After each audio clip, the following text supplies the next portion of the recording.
There are more than 700,000 law enforcement officers in the United States. They are traffic police, sheriffs, detectives, and more. They have a responsibility to keep order during large crowds, like at parades, and respond to problems, like car accidents. This extra responsibility means they have more power than a civilian in many cases. We need them to stop crime and keep us safe. But around the country, people are having difficult conversations.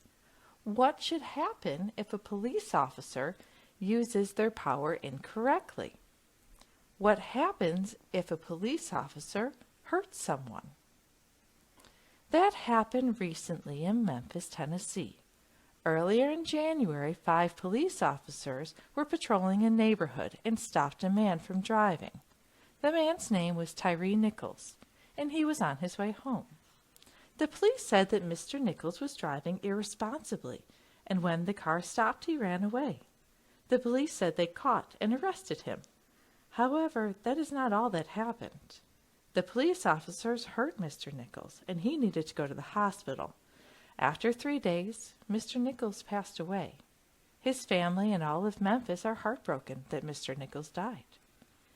And now there are a lot of questions. Mr. Nichols' family and the community want the police officers held responsible for their actions. The police officers were fired, and then on Thursday, January 26th, they were arrested. There will be multiple investigations over what happened to Mr. Nichols, and more will be known soon. People want to know that they can trust police officers to always try their best. To help restore trust, the Memphis Police Department will soon share a video recording of the arrest. Although sharing the video will help keep police honest, it will be very upsetting to see how Mr. Nichols was hurt. When the video is released, many expect protests. Protests, as long as they are peaceful, are a legal way to show that something is wrong and needs to be fixed. In this case, it is the trust between Memphis police and its people. Mr. Nichols' death is not only sad for his family, it also hurts the community.